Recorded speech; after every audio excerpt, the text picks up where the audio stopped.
Hello friends, welcome back to my channel English Warrior. Hello दोस्तों,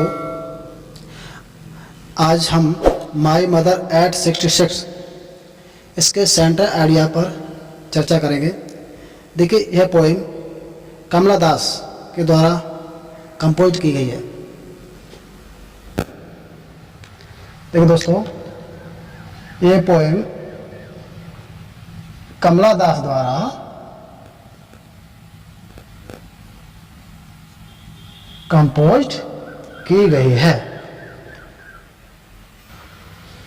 देखिए दोस्तों, the poem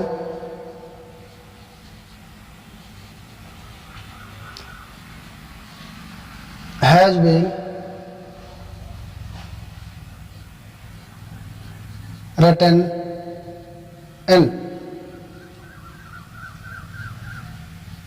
lyrical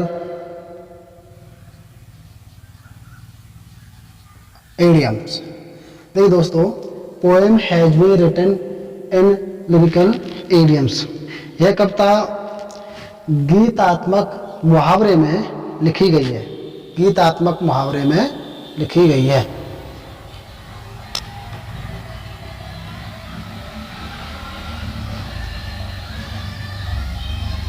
This poem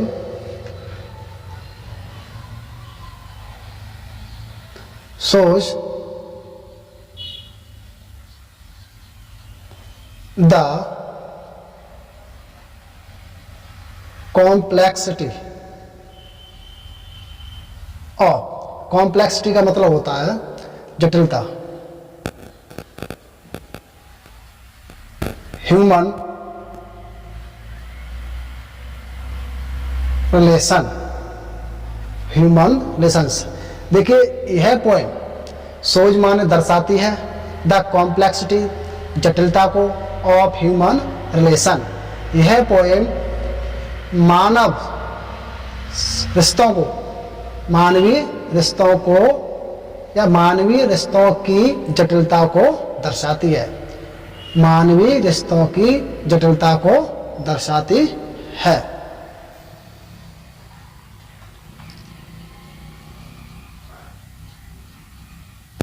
The central idea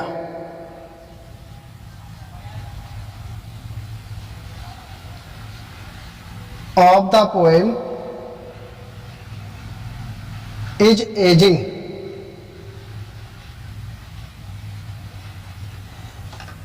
The central idea of the poem is aging।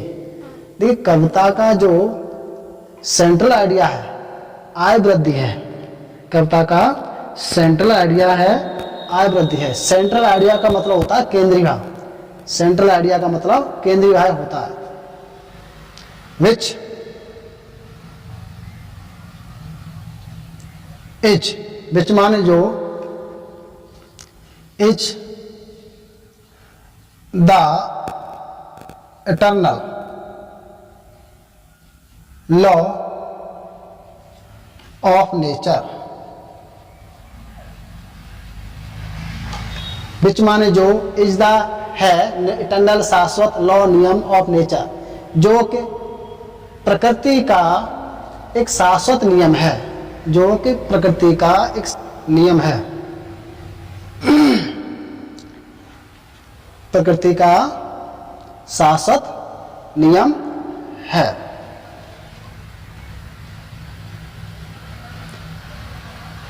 The poetess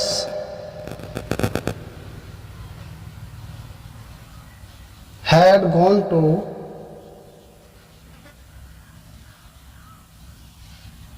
meet her mother।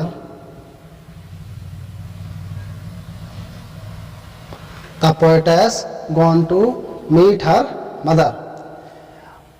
कवित्री अपनी माँ से मिलने के लिए गए थे।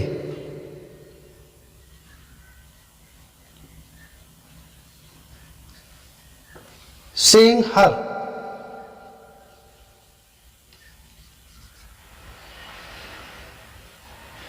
seeing her pale face she becomes, seeing her pale face, उसके पीले चेहरे को देखकर, उसके पीले चेहरे को देखकर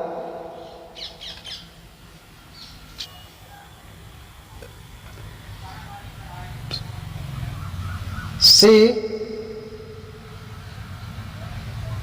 realize, वह अनुभव करती है that कि हर मदर, उसकी माँ इज गेटिंग ओल्ड, उसकी माँ ओल्ड हो रही है, वृद्ध हो रही है।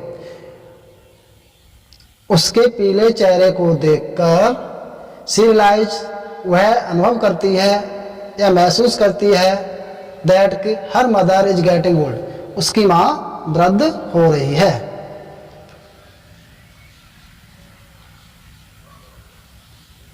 The poetess becomes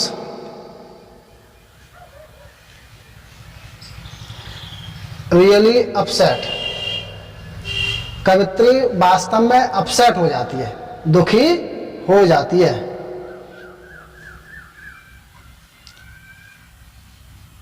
She also mentions, सी मान वह, आल्सो का मतलब होता है भी, और मेंशंस, मेंशंस का मतलब होता है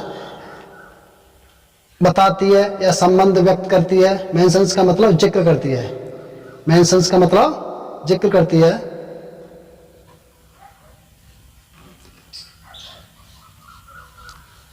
the close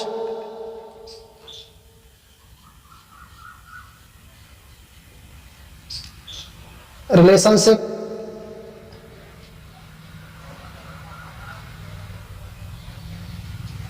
between a mother and a daughter,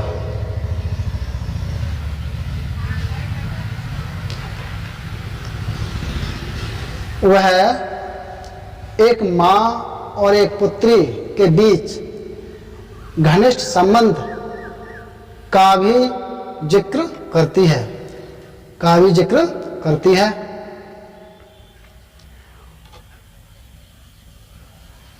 While going away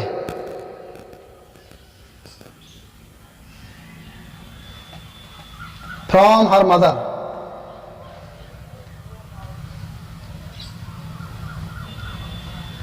while going away from her mother, she becomes deeply